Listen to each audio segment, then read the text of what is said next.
What is good, y'all? What is good? It's popping off right now. It's popping off right now, y'all. Let me make sure my audio. Let me make sure everything is straight with my audio for tonight's live video, man. We're doing something a little bit different tonight.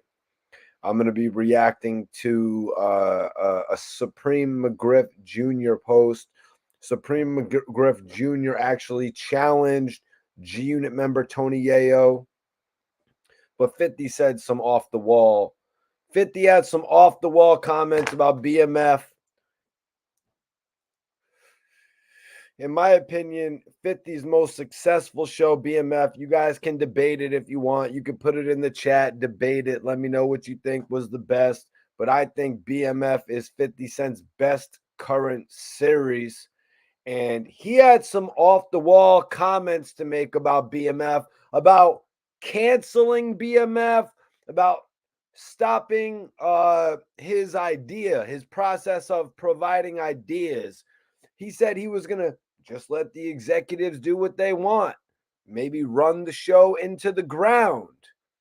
I mean, the next season of the show is a little bit different. Put it in the chat. Where did Meech and T get dropped off at the end? Didn't they get dropped off in Mexico at the end of BMF season 3 or whichever we're on? Me personally, I'm not sure how I'm feeling about that. Big Meech in Mexico, I'm not sure how I'm feeling about that. If I got the country wrong, let me know, but I'm pretty sure I got it right, and that's where the next season of this is going to go. So anyway, Supreme McGriff Jr., or commonly referred to as P2, he went off on 50. He went off on Yayo because Yayo's done a few interviews with DJ Vlad. They pretty much have their own podcast now. I think they should just call it the Vlad and Yayo podcast. You know what I mean? Just like the Black Russian podcast that Vlad has now. I think it's great. I think it's genius ideas.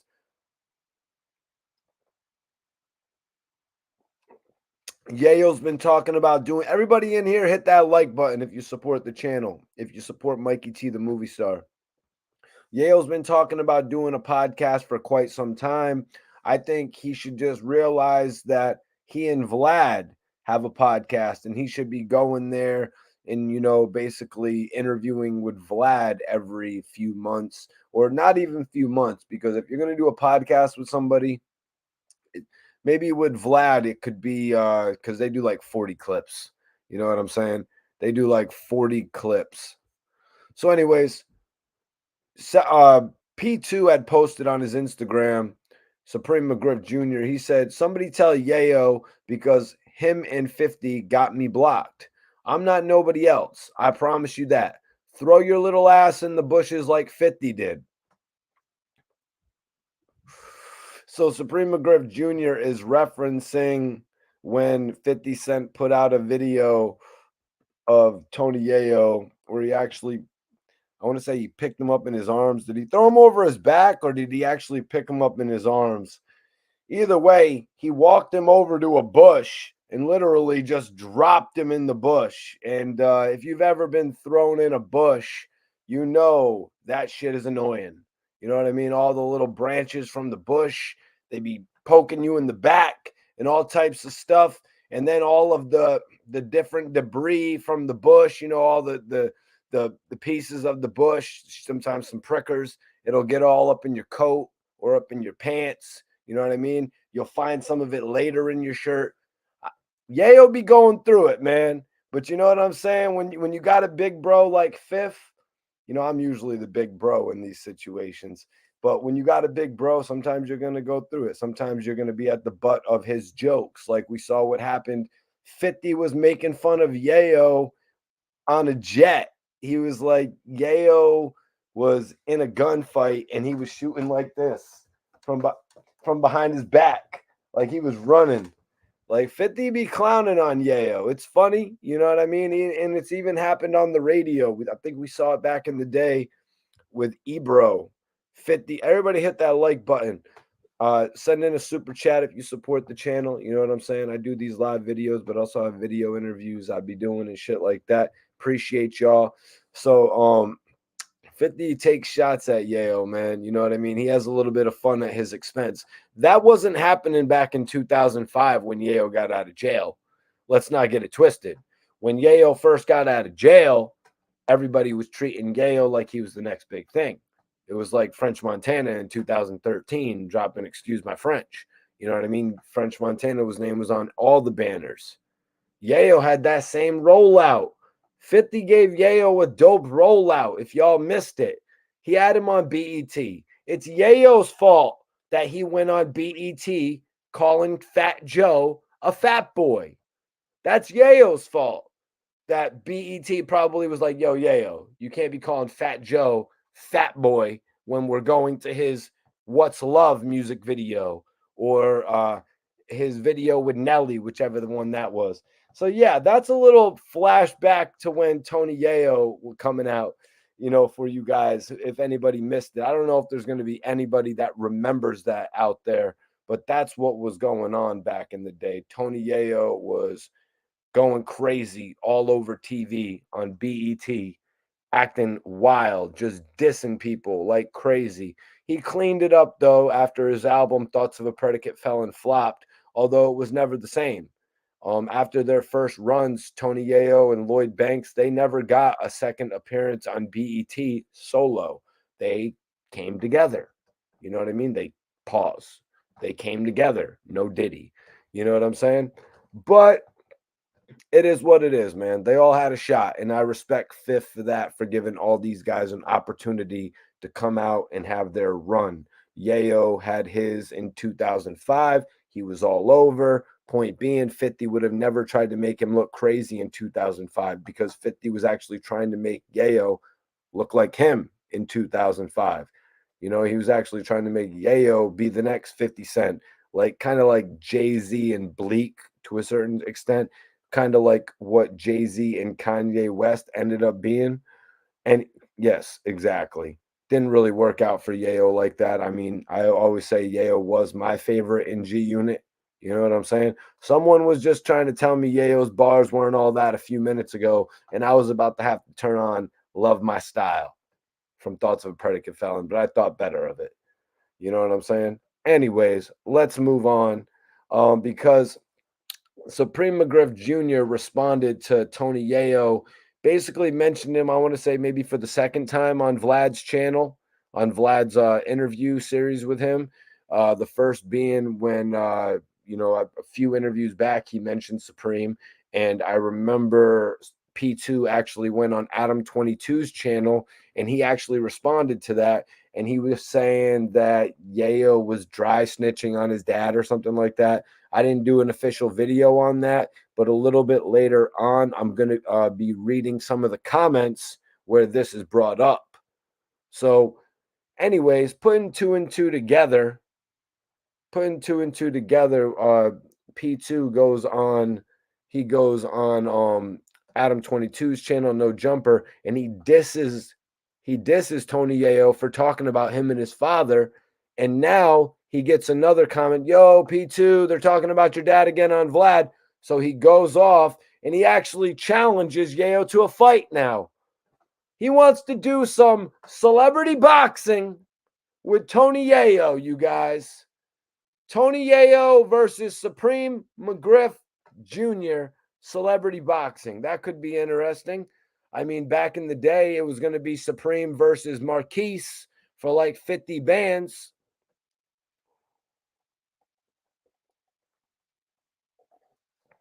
So it was going to be Supreme and Marquise for 50 bands. They got to do more for Yayo and Supreme McGriff Jr. That'd be dope if like Vlad, Adam 22, you know what I mean? They could reach out to all the real people involved. But you know what? In saying that, I would like all these guys to work together and do something monumental. I would like all these guys to work together and do something monumental, but in reality, it's just too personal. It's too personal to even suggest things, which is why I don't know if Vlad's going to do an interview with Supreme McGriff Jr.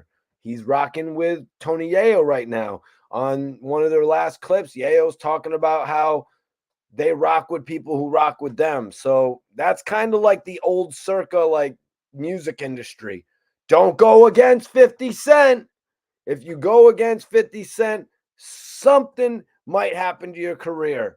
Like your album getting pushed back or the label not even taking a meeting with you. Battle Rap Entertainment was popping. The Trenches card. I saw my guy Hollow was on there. I see they got Easy the Block Captain versus Ill Will, if I'm not mistaken. They got a pretty solid card, man. We got Tex Sago versus Riggs. Yeah, I might go. I've been trying to do an interview with Angry Fan.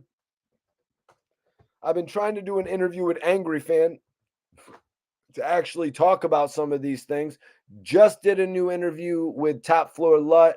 Everybody who, Top Floor Loot. Give me the loot. So I just did an interview with Top Floor Loot, and it'll be dropping soon. For everybody watching this, get ready for that. I did a new interview with Razcast as well. So I got a lot of new shit in the works. But yeah, the Trenches card looks dope. I'm loving the double header. Pause. I'm loving the double header with Easy and Hollow the Don. I'm loving that. That shit's dope. And also, shout out to News from OBH, man. I've been seeing he's been making his wave on the battle rap tip as well. But I want to see him in some more battles, not just one rounders. I want to see him in some more, full length battles so he can create more memories. When you do these one rounders, I mean, you got a one rounder, but it's against Geechee Gotti. It's like it's not going to be Geechee Gotti's most memorable battle. You're not even going to have a chance to really put yourself out there to be considered up there of the same stature as Geechee Gotti when it's a one rounder. I know about time and all that, but you know what I'm saying? Like I'm from Connecticut, but obviously Philly is a building. It's a building. It's in the building blocks of putting together all their different talent from people in the industry to people in the battle rap scene. So we got to continue to build these talents. Yeah, man. I love battle rap shit though. Shout out to the Trenches. Shout out to the Battle Academy. This interview with Top Floor Loot is crazy.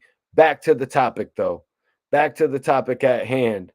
So Lil Preem or P2 or Supreme McGriff Jr., however you know the homie, he said he'll throw Tony Yayo's little ass in the bushes like 50 did.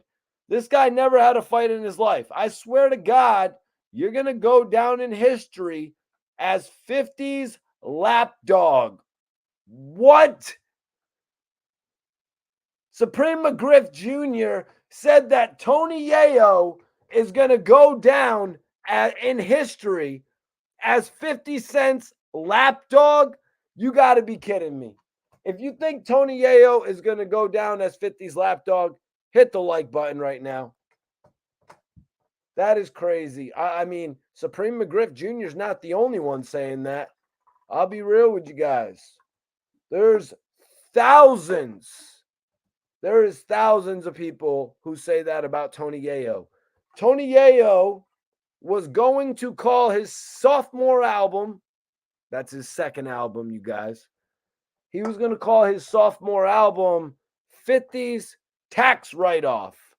You might be a little confused. 50 had, or Yayo had the joint, what was it? The Godfather of the Ghetto that featured Maserati Fox and Snoop. But that wasn't being pushed as an album. 50, Yayo's next album was going to be called 50's Tax Write-Off. That didn't sit well with me. Man. You know what I'm saying? It's like Old Dirty Bastard's album being a food stamp. Are you living off of 50 cent food stamps? Like, what's going on with Tony Yayo? That shit was not sitting well with me. And honestly, I think it might have rubbed a lot of the fan base the wrong way when Tony Yayo is going around to all these publications back in the day in 2006, 2007, talking about his next album is 50's Tax Write-Off. Like, come on, man. I don't know if some people maybe didn't take you serious back then, but it's something you could actually maybe look into. And yeah, this is actually just hitting me now. This guy ran around telling all the hottest publications his sophomore album was going to be called 50's Tax Write Off. No wonder Interscope depleted your budget. No wonder Interscope said no more. We went from the hunger for more to rotten apple. No wonder they said no more. We went from straight out of Cashville. I mean, that's NWA-esque. Good job, young buck. We went from that to buck the world. What are we doing here, man? What are we? Is this Nirvana? Rotten apple? Buck the world? Come on, it's sounding a little dark to me. I'm being real with you guys.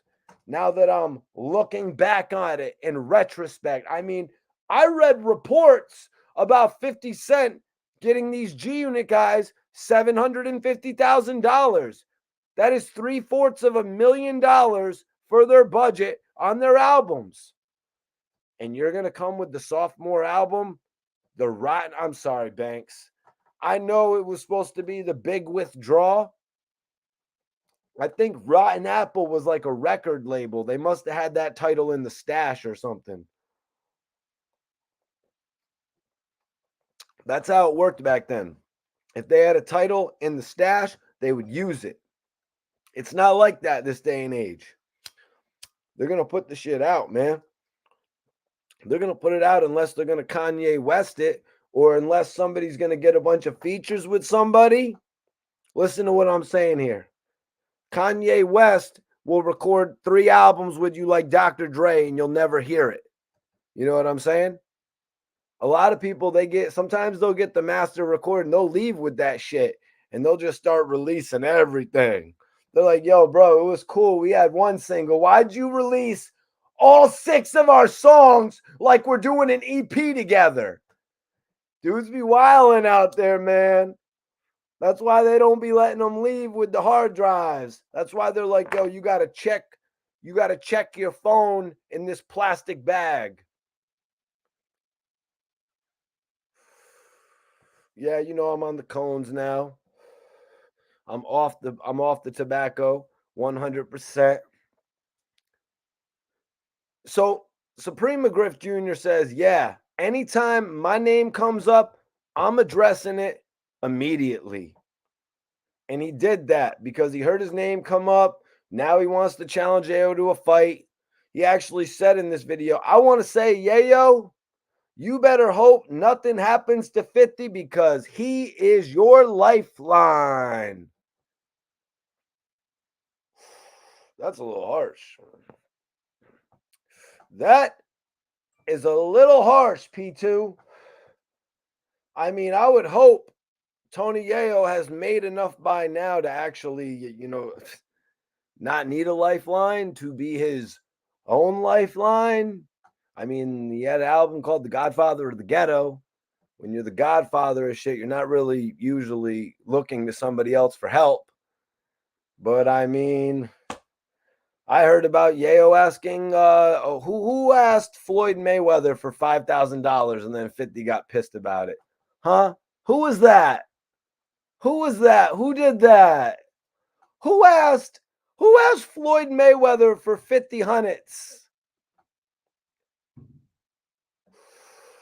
I'm just asking the question.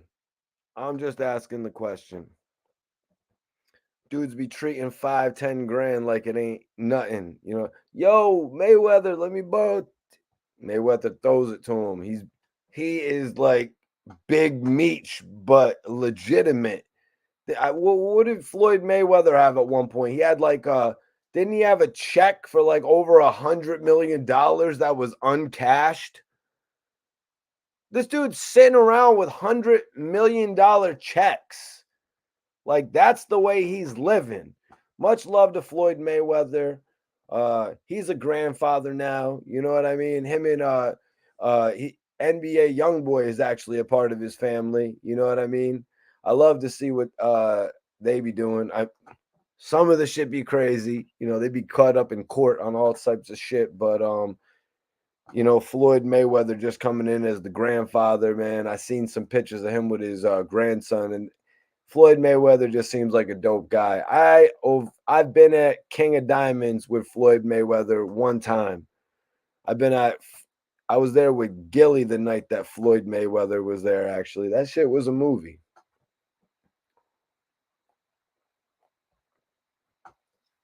Birdman was there that night. Young Thug was there that night. Yeah. Yeah, that was a movie. Yeah, that's when Gilly was in full, artist mode. So Preem I want to say Yayo. Preem Jr. said, I want to say Yayo, you better hope nothing ever happens to 50 because he is your lifeline. If something happens to 50, if something happens to him, you're going to be back on 134 selling 3 for 25. 3 for 25. Is that a thing? Is 3 for 25 a thing? Is that even a thing in the weed game? You could probably get like 3 for 15 of some mids if you're, back in the day, you know what I mean? If you're gonna cop some Reggie in the hood, you know what I'm saying? But let me think. 3 for 25? Is that really a thing? Can anybody let me know about that? Anyways, Preem Jr. went off on Tony Yayo. He told Tony Yayo, if something happens to him, you're going to be back on 134 selling 3 for 25. You never did nothing on your own. You're not no street guy. Relax, bro. You've been on the internet talking about Preem and me for 5 years. We can fight if you want to do that. I'm not sure that he actually wants to fight you. I'm going to be real. P2. I'm not sure that he actually wants to fight you. Yayo, he seems like he's more grown now. Yayo is at the point in his life where he's like mentoring now. You know what I mean? He's trying to lead a better existence. The dude just came off a tour, 100+ day tour. And the biggest things he's taken from that tour is actually the knowledge he has been able to get. It's not the old Yayo where he's just talking about all the weed they were smoking. He's not just talking about all the girls. He's not just talking about all the money. When he comes back off this tour, he's talking about all the experiences and knowledge he was able to gain from going to all these different places. Yayo is a changed man. Does he want to fight you? Somebody get me the date. Somebody get me the date from that gunplay incident. That was multiple years ago because that was before Mike Knox went to jail. So that was before 2012 when we had Tony Yayo on a video going, yeah, yeah, get it, as they're beating gunplay down and throwing him into a guardrail like it's WWE. Yes, it was crazy. I'll go over that whole video if I really wanted to, if dudes want to act hard.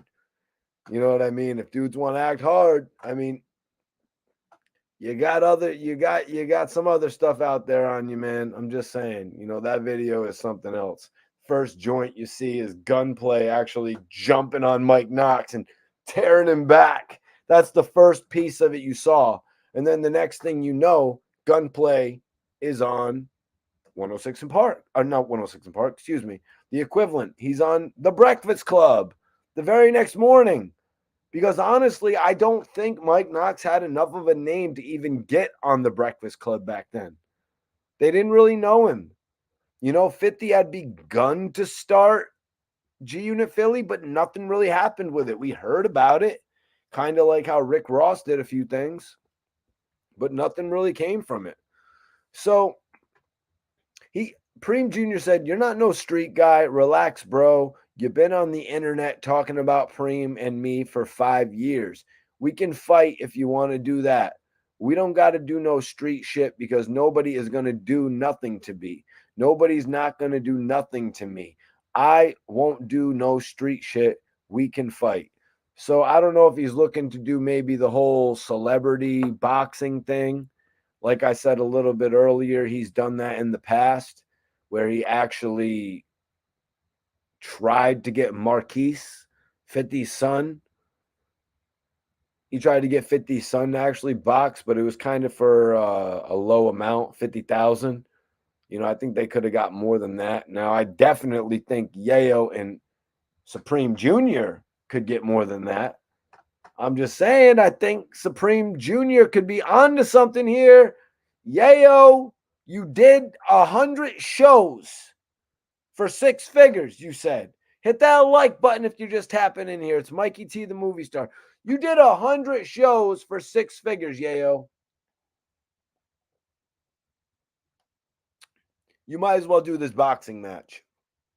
You might as well do this boxing match with Supreme McGriff Jr. Somebody set it up.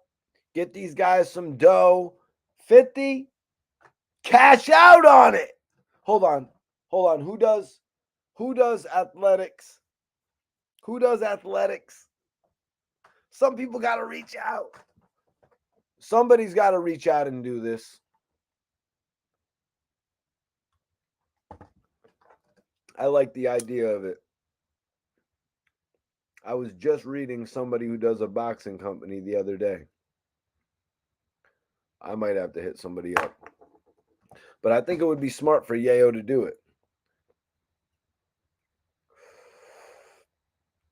Think about it. Yayo could earn possibly 6 figures in one day compared to earning 6 figures in 100 days of traveling, of airfare, of staying at the Versace hotel with the tubs on the roof. Bro, you don't got to go to the Versace hotel to get tubs on the roof.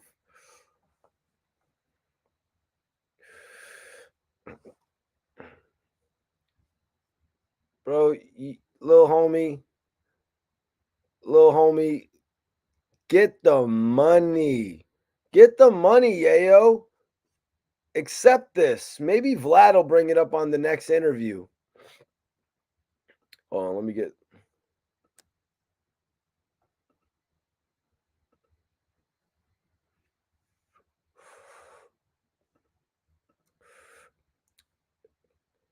Yeah, I did like 4 million views this year, little homie. So someone said, or excuse me, Preem Jr. said, relax, bro. You've been on the internet talking about Preem and me for 5 years. That's not accurate. That's not accurate right there. Supreme Jr. That's not accurate right there. Tony Yayo has not even been doing interviews with Vlad for 5 years. And before that, Yayo was really not doing interviews whatsoever. So I'm going to get into some of the comments, people replying on Preem Jr.'s post, but that's just wrong. Yayo hasn't even been doing interviews with Vlad for 5 years yet. Maybe it seems like that because, you know, they've been doing interviews for the past few years and the interviews run consecutively for like 40 days in a row.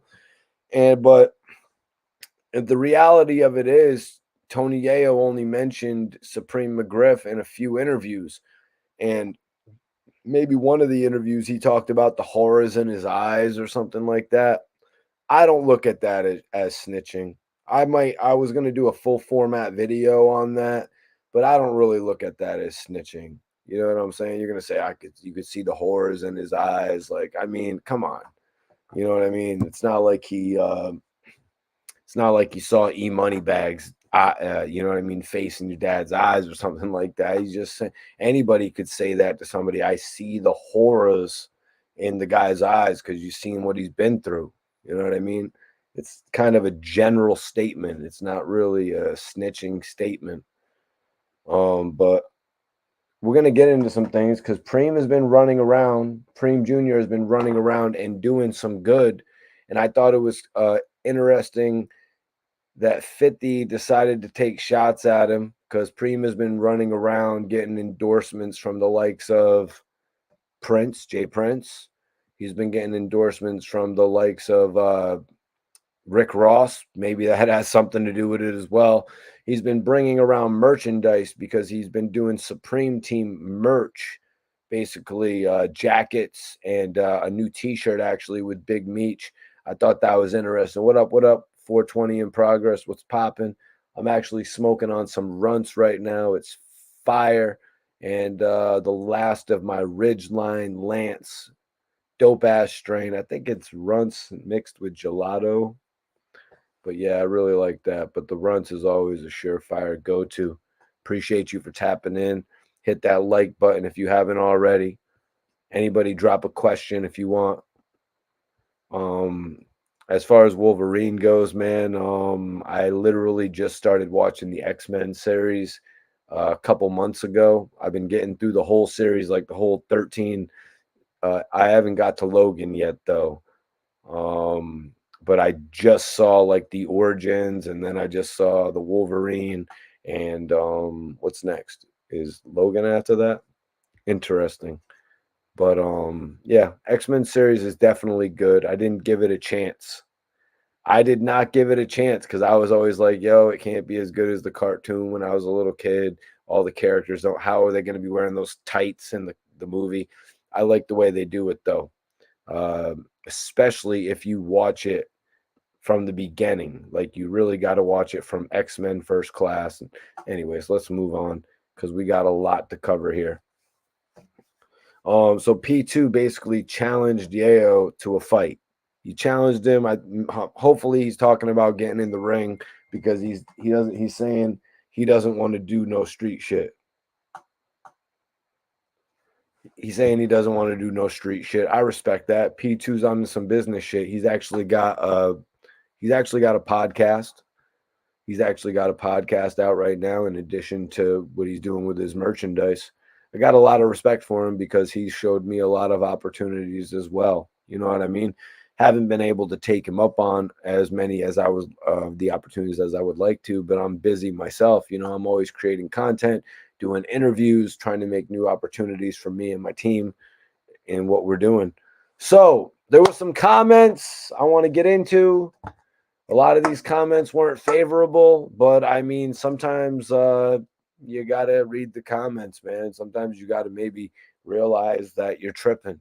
Somebody said, Yayo, not street. This dude commented, Yayo, not street. The kid talking like he was outside in the early 2000s. LOL, laughing his ass off. He's setting himself up week after week to get did dirty. Mark my words. Well, as Supreme Junior said, he says, nobody's not going to do nothing to me. You know what I mean? He says, nobody's not going to do nothing to me. He's saying he wants to keep it out of the streets.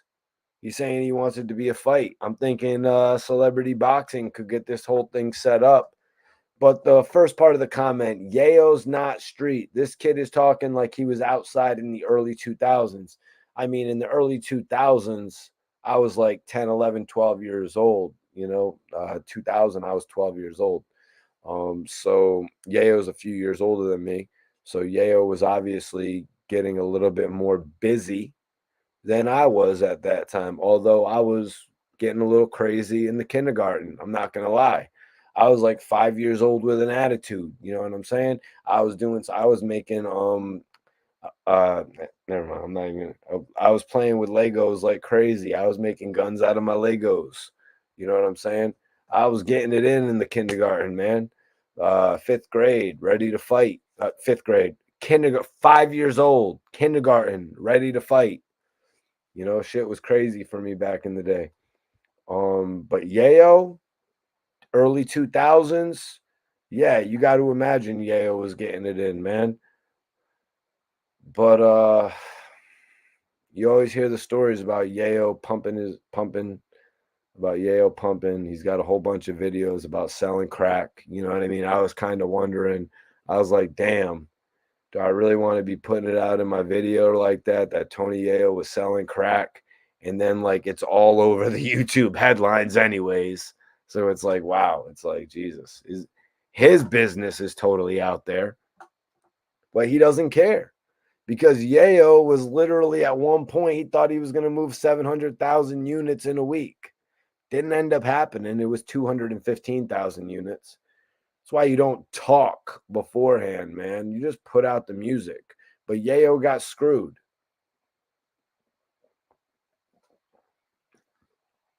Yayo got screwed because they pushed his album back when he had a hot single. Everybody remembers the signal. So Seductive, the whole video, Yayo getting picked up in the Benz, Yayo escaping out of jail. That video was everywhere back in 2005 when it dropped in like April of 2005. That video was everywhere. This album was supposed to drop in June. The album was supposed to drop in June.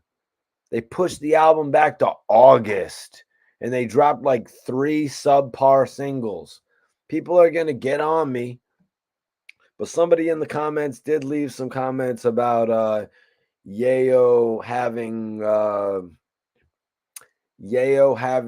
dope beats. I'll give it to you. Drama Setter was okay. There should have been an Eminem feature on it and not just the hook. The hook on Drama Setter was like one of the weakest Eminem things I've heard. You know what I mean? In his career. Obi Trice was dope on there though. I like how Eminem put Obi Trice on his album. So that was good. But yeah, Yayo 2005, he had the shit ready to take over, but then Interscope pushed back his album for no reason. Let's examine that. Actually. 2005, the game drops in January. This is perfect. The game drops in January, but that actually forces Interscope to push back the massacre. Game drops 580,000, right? Boom, major sales he never got back. The documentary 2 did 80,000. The documentary 1, 580,000. So then that forces Interscope to push back the massacre, which ends up going from being the St. Valentine's Day massacre to just the massacre. So they ditched the whole intro, I want to say. And then it comes out in March. Then, and remember Candy Shop, we get So Seductive. We get to hear that sound for Tony Yayo. That's what 50 said. Okay, whatever. Maybe it was some shit like that they were doing because they were really skyrocketing or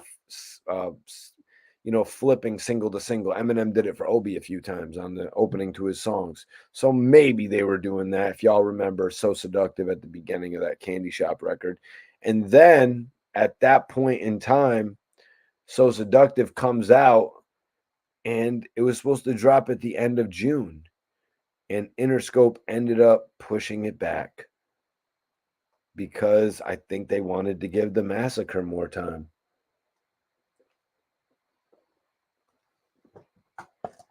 They wanted to give the massacre more time to bubble. The massacre had come out and done 1.1 million or whatever first week.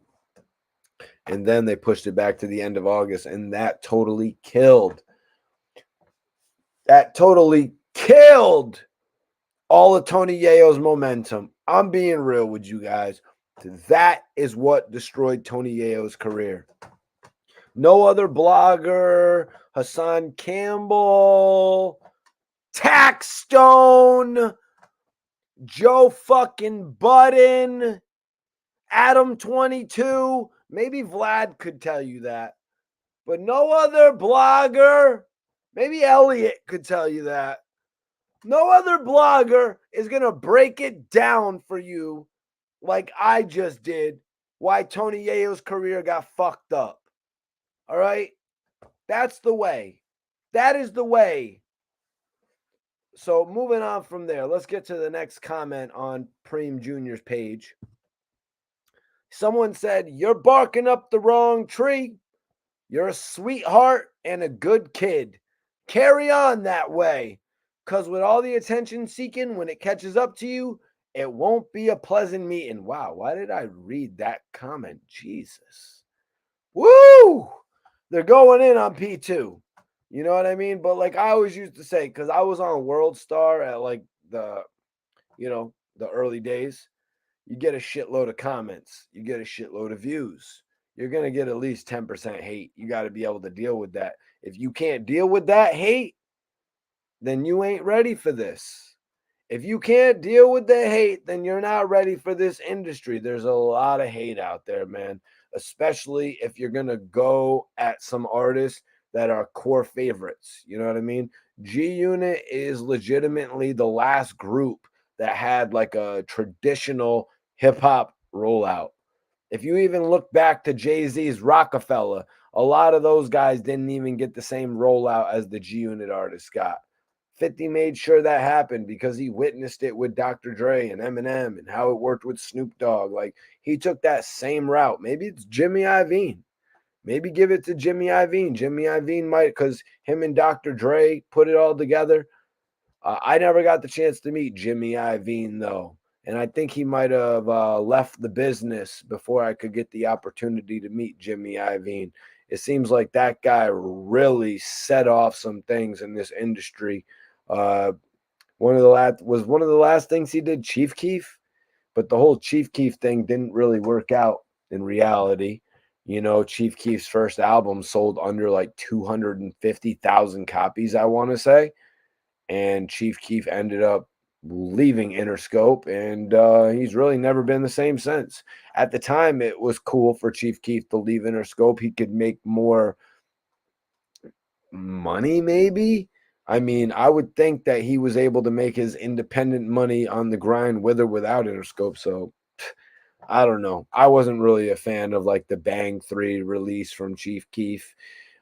He really won me back though with Finito. I'll say that he won me back with Finito. I could say that much. You know what I'm saying? But Chief Keef had a better career than artists like a Little B, who didn't even really get the chance to have a single. Hold on, who was I comparing Love Sosa to the other day?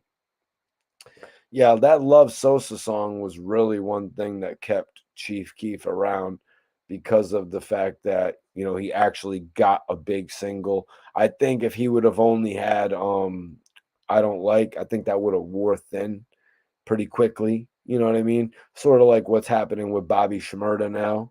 Chief Keef was able to maintain with shows a little bit more, features a little bit more. Bobby Shmurda, you don't see so many features. I'm just being real. I love Bobby. You know what I mean?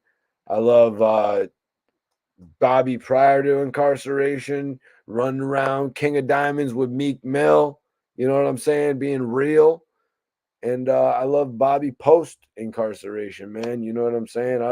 I don't judge Bobby for the way that he's enjoying life right now by twerking the way he's twerking. It's a little bit. I mean, I'm saying I'm not tuning into every Instagram post he's making.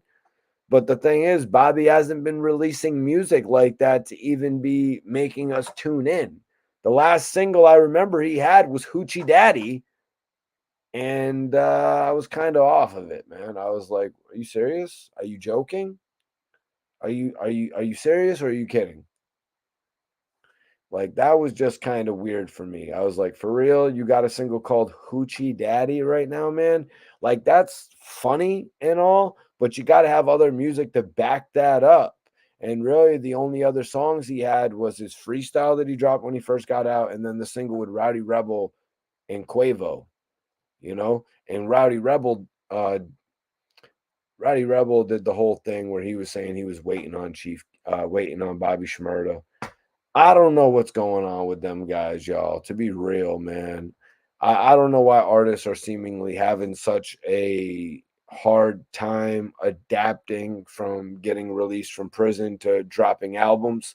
It's very strange to me, and I really hope that Max B breaks the cycle of this. When Max B comes home, I hope he breaks the cycle. You know what I'm saying? I think he will.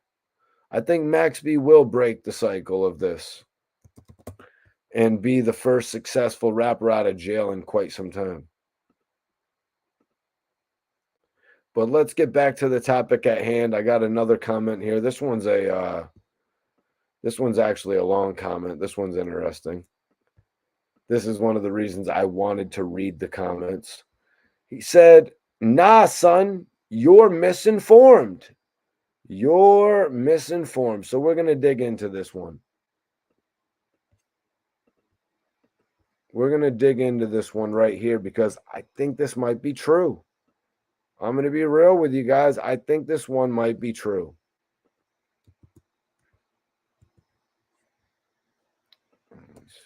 All right, cool. I think this one might be true just based on what up, Texas in the building. Appreciate you tapping in. Hit that like button, man. Someone said, "Nah, son, you're misinformed. Yayo never said anything bad but about you or your pops. He just told the stories because he was really there. Nah, bro, stay out the kitchen. That beef was way before you were born. Hell, some people in these comments know more why they beefing than you probably. I'm just saying, bro. If you know the history, your pops and 50 don't gaslight the mess." This is interesting. Look for that. Your preem's son, right?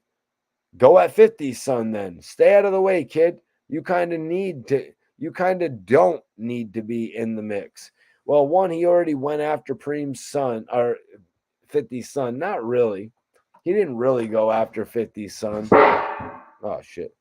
He didn't really go after 50's son, but a picture was taken, and then maybe a promoter was interested that tried to get them into a boxing match.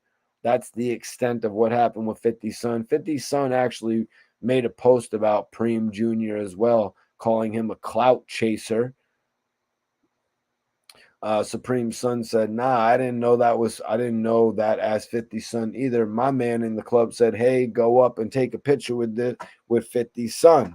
And it's not like Supreme Jr. was following Marquise because Marquise doesn't even have a big online presence. There were a few spots where Marquise was pretending that he was going to be a rapper. Pretending, I shouldn't use the word pretending. He released a couple freestyles, you know what I mean? But you didn't really know how to follow Marquise. You didn't really know how to keep up to date with Marquise. Not everybody knew Marquise, but if you look at Marquise, you know it's 50's son. So I don't know if Supreme Jr. was following Marquise. You'll have to look back to my interview with Supreme Jr. to check that one out. Let's see, do I have any weed left here? Appreciate you tapping in all the way from Texas.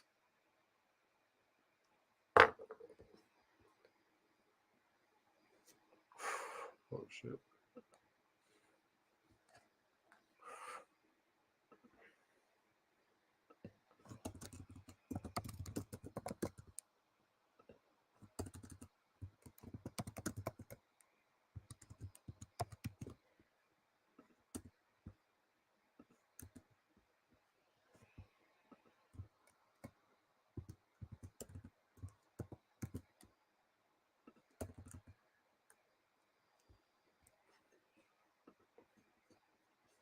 All right, anyways, let me get back to this.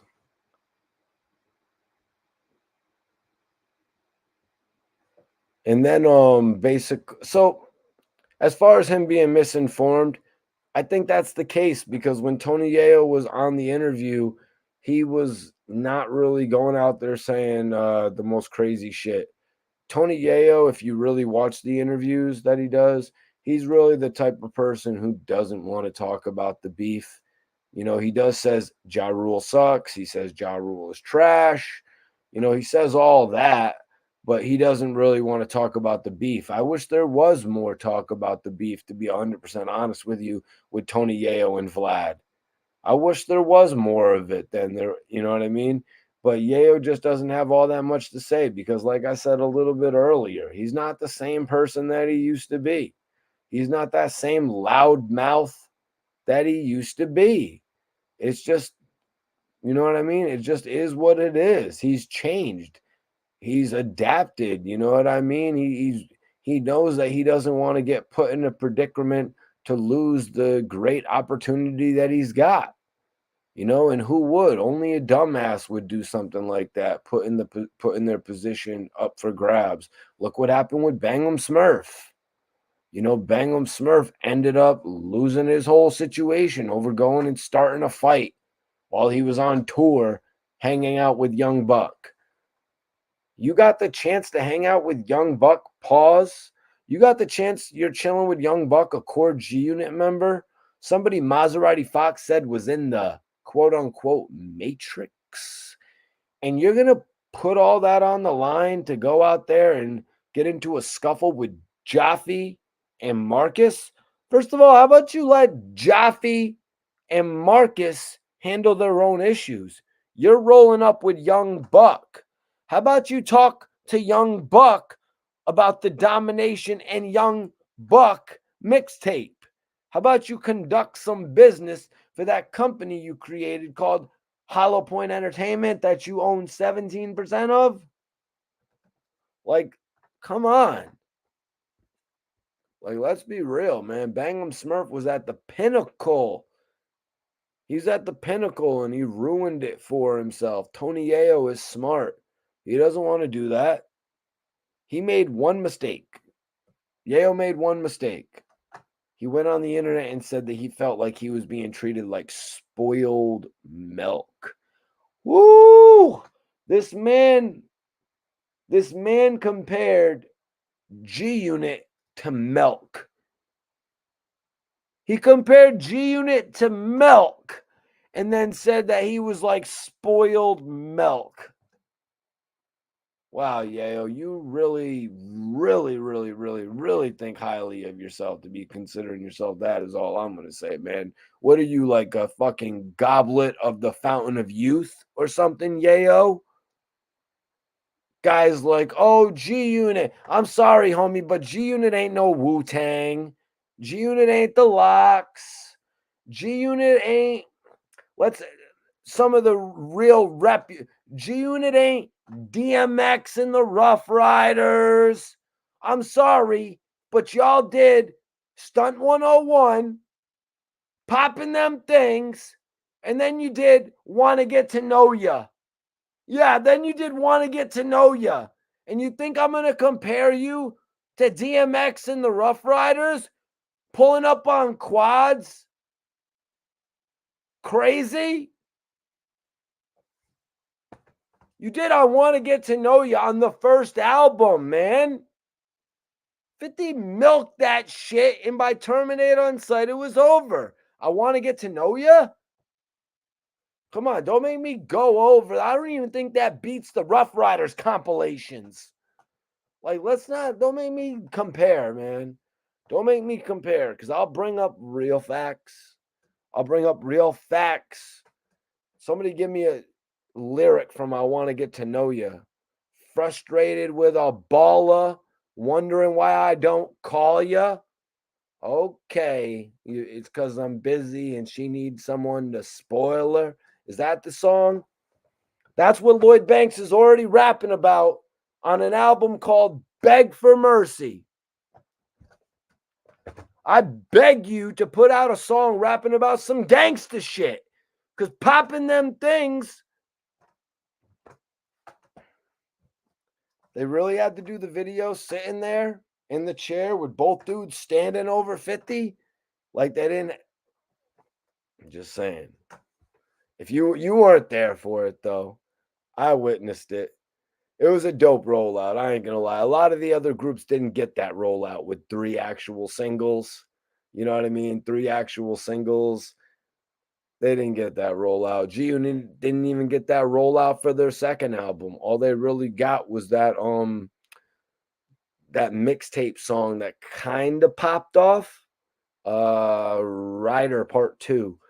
Yeah, it kind of popped off, sort of like how I Get Money popped off. So they used it as the single for Terminate on Sight. It was totally whack. It was totally whack, especially being that Beg for Mercy sold like 350,000 copies first week. Beg for Mercy sold like 5 million, 6 million copies overall. Like, are you kidding me?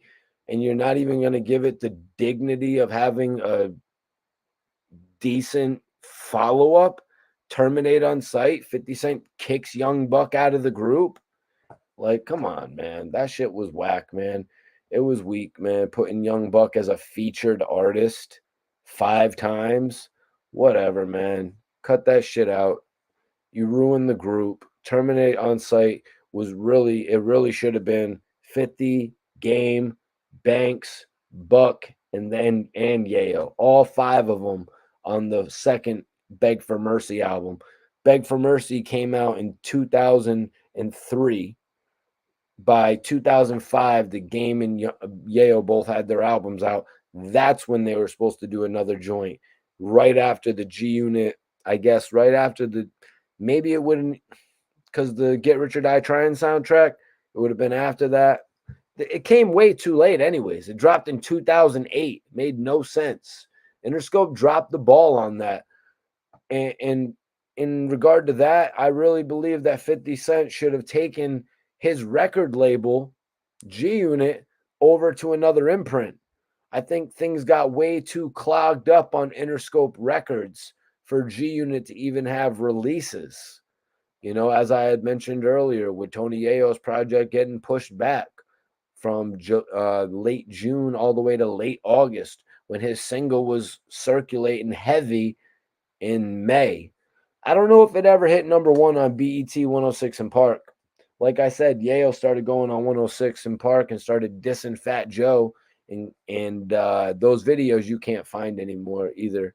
You know what I mean? Yayo and Vlad should talk about that. I don't know why he doesn't bring it up. It's like, seriously, man. It's like, on these podcasts, one thing that annoys me is when people don't remember shit. You know what I mean? I watch a lot of podcasts and I see people getting asked questions and they're like, "Oh, I don't really recall about that." It's like, how do you not remember that? It was your life. Moving on. Um so the question is 50 Cent gonna address this? Is 50 Cent gonna address this? This is actually crazy because listen to this. Oh shit, no, we're not getting into that yet. Listen to this. Supreme Jr. had some crazy shits to say. He said, take the DNA test. Take the DNA test and I'll delete my Instagram. And y'all will never have to hear another word from me ever again. I'll go away. Where is Maury when you need him? Damn.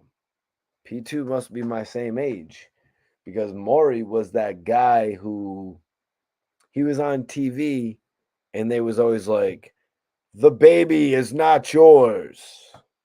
Look, it says it right here on this pamphlet. He'd be like, the baby's not yours, man. You're good. Or the baby's yours, man. You got it. It's all you.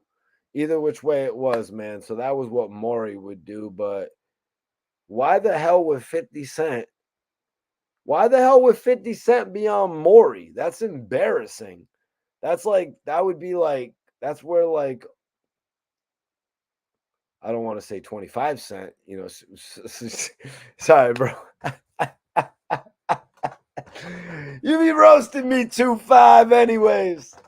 2-5 my brother, but he be roasting me anyways. That'd be like, you know, wasn't there like a parody version of 50 Cent in one of these movies called 25 Cent? That'd be like 25 Cent on the Maury show, man. Like that wouldn't be 50 on the Maury show. That's embarrassing, man. And I'm gonna be real about this, man. That's 50's choice. You know what I mean? 50 has always had, we know about 50's relationship with his mom. You know what I'm saying? She was taken from him at a very young age. You got to be sympathetic to that fact. So I would never even, I really like to stay away from that shit, to be 100% honest with you. But the question is 50 Cent going to address it? You know what I mean? Is he going to address it being called out like this? You know what I mean?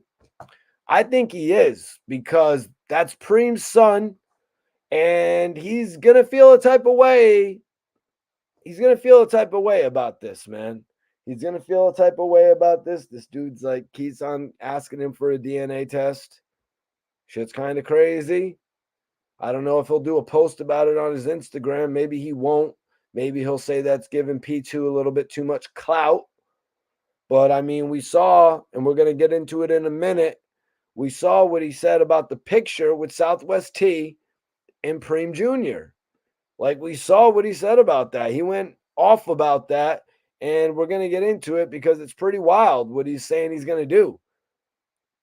Let BMF run its course and go off the air. I mean, a lot of these series aren't making it past 6 or 7 seasons, but I mean, I would like to see more to the BMF show. You know what I mean? I would like to see the introduction of Jeezy. You know what I mean? A lot of the artists that they were meeting, a lot of these stories we hear, I'm sure a lot of rappers will sign off. You know what I mean? We hear a lot about the stories of Big Meech throwing a lot of money in the clubs and giving a lot of rappers money and being like, yo, here's this money, but you're going to throw it all while we're here. Maybe they won't get rappers to be able to sign off on that. That might look hella crazy. And who knows? We got to see Eminem return because Eminem made a spot in the show where he played the dude who had got locked up from there. What was his name? Somebody say his name in the comments.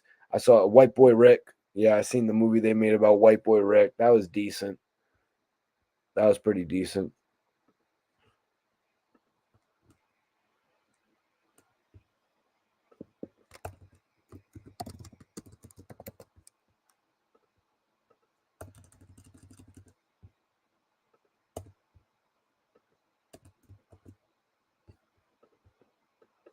All right, let's move to this next part of the topic. Let's move to this next part of the topic. Let me see. Okay. Yeah, so I wanted to say, before we got into 50 taking offense to P2 taking a picture with Southwest T, I just wanted to point out that Supreme Jr. has posted pictures with several different artists basically supporting his clothing line. He got an endorsement from Rick Ross where he said, yo, he posted on his Instagram, he's like, yo, go grab the jacket. That's a piece of history. Go grab the jacket. And he's promoting this jacket where it says Supreme on it, Supreme Team, and he's actually getting Rick Ross, a major artist in the industry, to actually endorse it. We're going to get into some of his other endorsement in just a second. You could say, oh, Mikey T, he's got Rick Ross to endorse it. That's 50's enemy. That's 50's the dude that 50 hates. You know what I mean? He's trying to really get a reaction out of 50. I mean, you could say that if you want, but it doesn't matter. Like anybody, like if you're gonna do something and you can get a name like Rick Ross on it, that's major. It doesn't necessarily have to have something to do with the fact that he's beefing with 50 Cent. If Supreme Jr. got the chance to link up with Young Jeezy, who is a bigger artist than Rick Ross, he would have done that as well. He would have drove to go do that and make it happen because Supreme Jr. makes shit happen with his career. He doesn't sleep on his career. You know what I mean? He's not remaining stagnant. Like if he's got to go somewhere, he's going to go somewhere.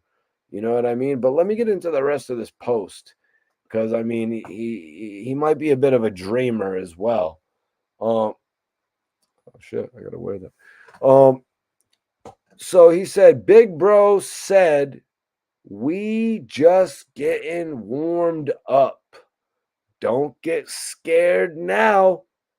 Double M. Everybody can't go.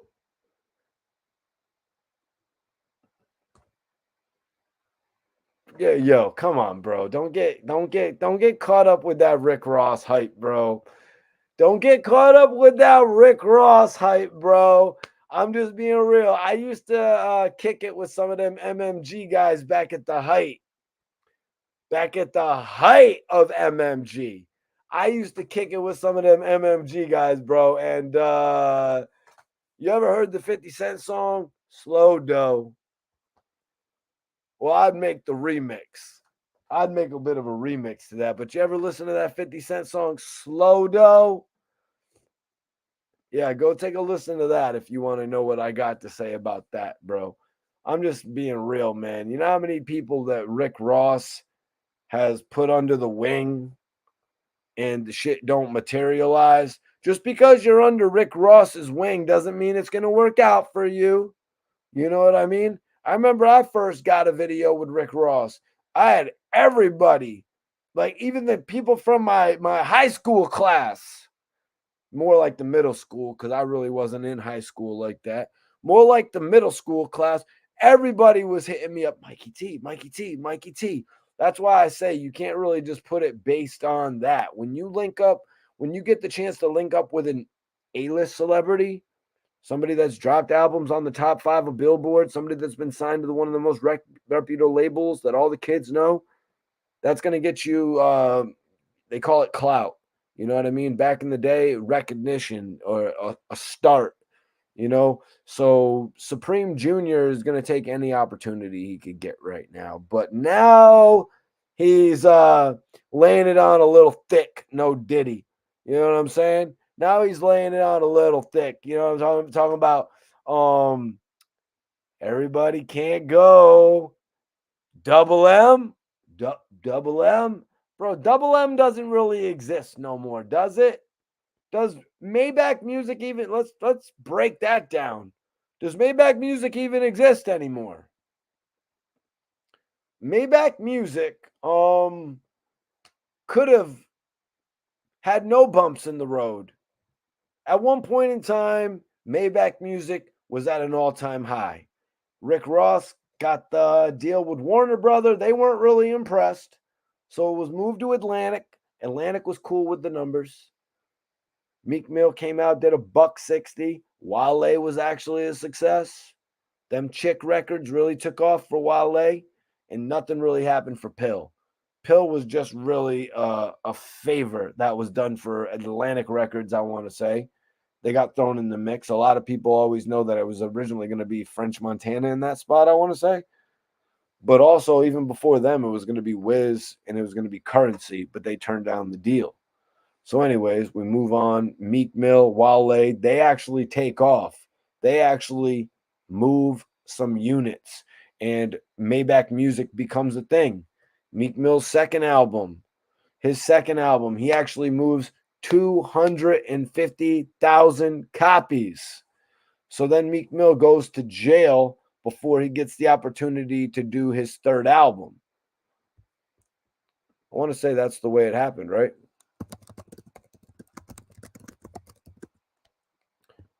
Stolly took his release date. Do you guys remember? It was 2014. Stolly got to release the Ohio album, October 2014. And then right after that, Rick Ross dropped the Hood Billionaire album, his second album in a year. Meek Mill, okay, hold on. Meek Mill dropped Dreams Worth More Than Money. Okay, boom. Yep, 246,000 copies. Was that after he got out of jail? Yep, it was initially scheduled for release on September 9th, 2014. However, it was delayed a few times due to Meek Mill's revoked probation. Meek Mill had his probation revoked. And what does MMG do? MMG decides to release Stolly's album. It sells like 13,000 copies first week, maybe less. And then they release Hood Billionaire and it sells like 44,000 copies first week. And basically that kind of really put a stunt. That kind of stunted. Let me get the official sales for Hood Billionaire. I'm usually not wrong on this stuff. 74,000 copies. It decreased from the previous solo album, 179,000 copies. But the thing is, they were released in the same year. It decreased from like 160 to 74,000 2 albums in the same year. Rick Ross did that in an attempt to keep MMG afloat, but he really hindered it because after that, Meek Mill came back and did 240,000 copies in a week, or 215,000 copies. Maybe 215,000 copies were physical sales. That'd be crazy if Meek Mill actually had 215,000 physical sales, and now he can only move 215,000 in pure album sales, and now they're dissing him for moving 6,000 in a week. It's crazy how you can go from this number to that number. How I mentioned earlier, the game, 580,000 copies in one album week, 1 week, and then 80,000 copies on the next documentary. It's nuts. But anyways, so don't get caught up on the Rick Ross hype, bro. But another thing I want to point out, I missed it actually.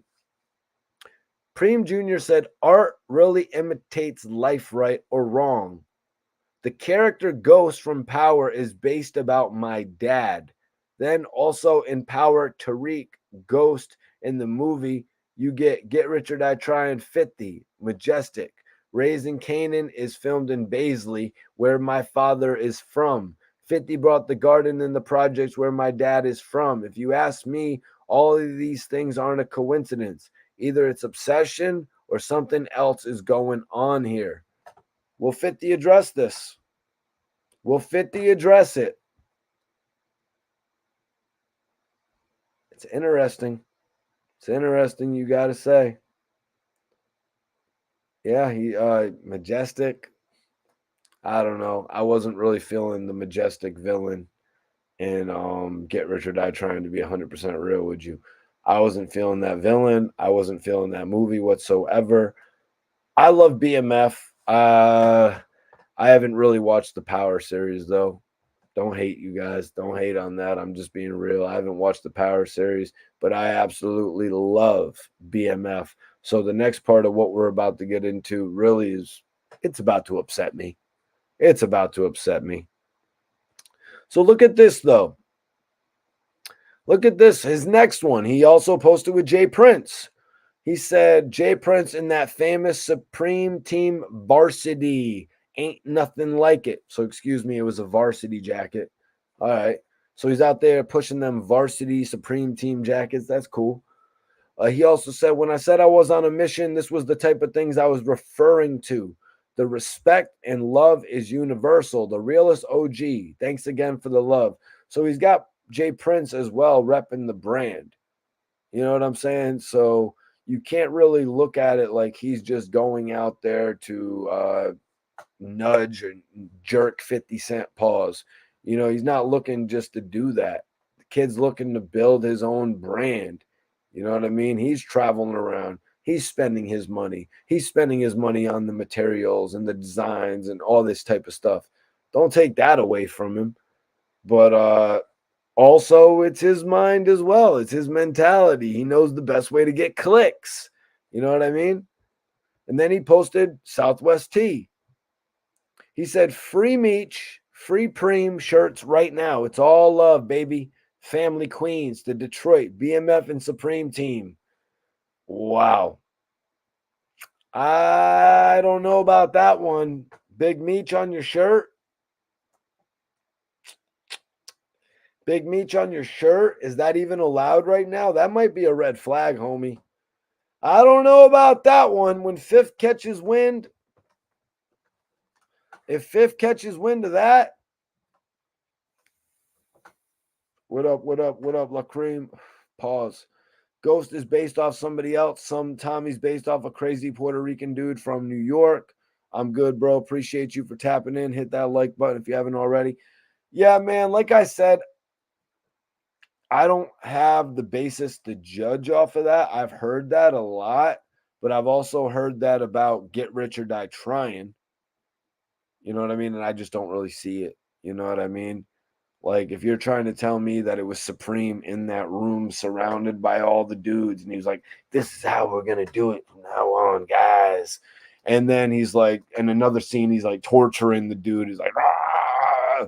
It's like, no, I don't buy into that, man. I don't buy into that. And if so, I don't want to buy into that. Like it looks too, you know what I mean? It doesn't even look like something I want to see any or read about or whatever. Like dude's like peeling off another dude's toenail, you know what I mean? I'm gonna hurt. Like, come on, man. I ain't trying to see that shit. I want to see Jamie Foxx play Supreme McGriff. I want to see, you know what I'm saying? Denzel Washington play Supreme McGriff. I want, you know what I'm saying? I want to see something like that. I want to see one of the OGs actor, even if they do the whole thing where it's like somebody plays him when he's older, somebody plays him when he's younger type thing. I want to see some respect put on Supreme McGriff's name. I don't want to see some B movie actor playing him as a villain in a movie. Like that shit's weak to me, man. And they don't a lot of these movies, they don't even do them right. Like the Biggie movie, Notorious. I was talking about All Eyes on Me yesterday. You know what I mean? It's pisses me off that 8 Mile was better than Notorious and All Eyes on Me and Get Rich or Die Trying. You know what I'm saying? Because when you got movies like especially after Straight Outta Compton, the whole design, it should be like Marvel. You know what I mean? The whole design of putting together these hip hop stories should be major. You know, it should be something else. Like the way that they showcased it in Straight Outta Compton, where they just labeled everybody, like that was just genius. I don't know why somebody like from one of these movie companies is not putting it together and putting $100 million into it right now because you would make $10 billion if you did that. All you got to do is like what the hell's on the back of this poster? You buy up all the rights to all these different rappers' stories, the CNN story, the Dog Pound story, you know what I'm saying? The Death Row story, the real stories of hip hop, all the different coasts too. Like I know Cash Money's about to do something, Baby's working right now. That shit's about to be a movie. He got a couple little documentaries out. It takes a lot to get a movie in production. Ask Master P. He started talking about doing a movie as well. I think it was called The King of the South. And they even changed direction with it to, I think, TV series, which ain't bad though. And I really, I've been reading a lot about the Wu-Tang members talking about the Wu-Tang story. So, I mean, I'm just saying, I'm glad I didn't watch that shit when everybody was trying to pump it to me. I think Little Meech does a great job portraying his dad, though. It's freaking awesome. It's freaking awesome. And I also wanted to point out that I think Lil Preem also got this idea with Big Meech, also linking with Southwest T after he did his interview with Zip with the Drip. You know what I mean? Him and Zip with the Drip were actually debating on who had a bigger impression. You know what I mean? Between Big Meech and Supreme. And I don't know. I think it's two different things to judge. You know what I mean? Especially after seeing the Big Meech story unfold. There's so much more to unfold though in that story. Supreme, I would like to see his vision too, like unfold on television, because I would like to see what direction he really wanted to take with music and what direction he actually wanted to take in doing films as well. Because when he got locked up, I think he actually read some books that he wanted to make movies on. So that would be interesting. Aside from seeing the feature film, you know what I mean? Which I think they could do it kind of like Training Day style. You know what I mean? Even get the director of Training Day. I know he was originally supposed to direct the Tupac movie. But we'll see what happens, man. I really hope the Gotti brothers can get that together. I mean, if they're even the ones to do it. I heard some shit Irv Gotti was waiting on Leonardo DiCaprio, but like, what? What? How does Leonardo DiCaprio figure in? How does Leonardo DiCaprio figure into the Supreme McGriff story, man? Why is Leonardo DiCaprio gonna do a story? We're not gonna have a Johnny Depp moment here where Johnny Depp is in the movie about Pac and Big. Like we're not going like what? Leonardo DiCaprio is not going to be in the movie about solving the murder of 50 or not the murder, the shooting of 50 Cent, the murder of E Moneybags. Leonardo DiCaprio is not going to be he's not going to be like an investigator on Supreme McGriff. I don't get that. I don't get that, man. I don't even know why they're waiting for Leonardo. He's the biggest movie star in the world outside of The Rock. You know what I'm saying? But doesn't make sense to me. You know what I mean? Now, one thing did make sense to me when I heard about Freeway Rick Ross. Actually, they were saying I had read on a website Leonardo DiCaprio, Will Smith playing the guy that was tracking Freeway Rick Ross. This was a long time ago. This might have even been before that movie Body of Lies came out, where Leo actually did a movie where he was an investigator, but he was in the army tracking somebody down. I might have to fact check that, come back to that at a later date, actually. Leo might have been interested in doing a movie like this. Irv Gotti says he's waiting now. We'll see what happens, man.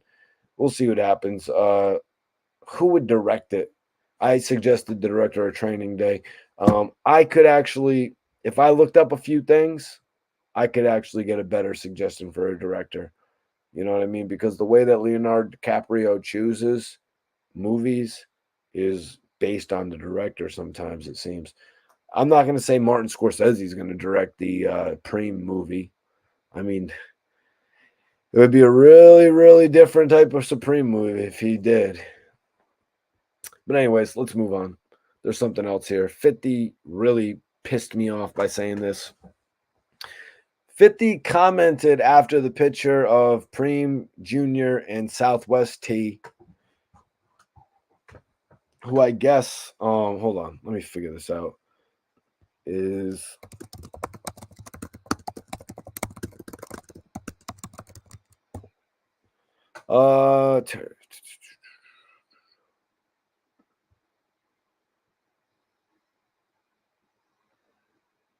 no.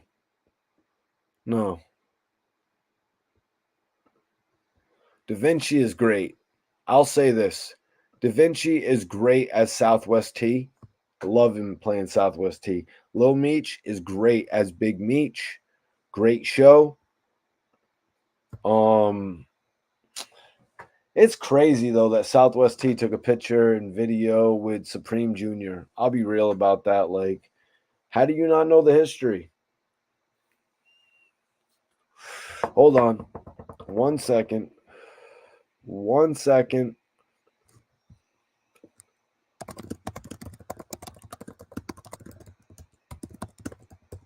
Okay.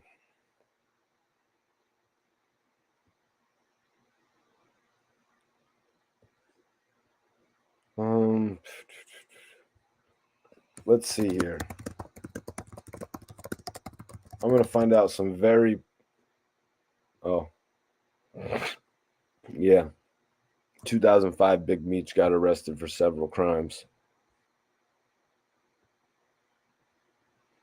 After 3 years, he was given a 30-year jail sentence. Yeah, so it really makes no sense that Southwest T would answer a DM from Supreme Jr. and be like, yo, yeah, man, I'll do a video with you. Cool, that's cool. Like, that's insane. Like, just because of the scrutiny that you're going to get from 50 about it. And the scrutiny is right here. You guys. I'm about to go over a message that 50 actually posted. It's crazy. He actually posted this online after this. You wouldn't think 50 would do this either. You know what I mean? What up? 60% was popping. But 50 just does whatever, man. He's literally talking to the brother of Big Meech. And guys, he's actually threatening to let the show get canceled. Yeah, he's threatening to let the show get canceled. It's nuts. My favorite show that 50 has ever done.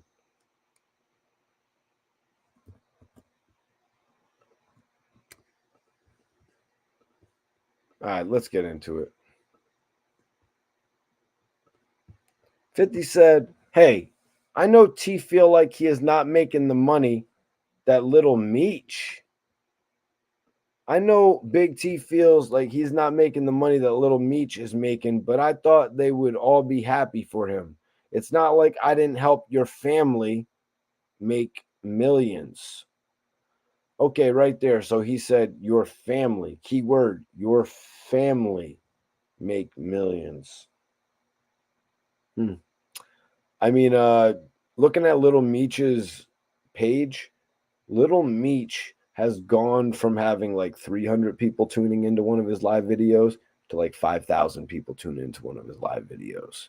Like, I'm being real with you guys. Like, I followed Little Meech from before. He'd have like 300 people in his videos.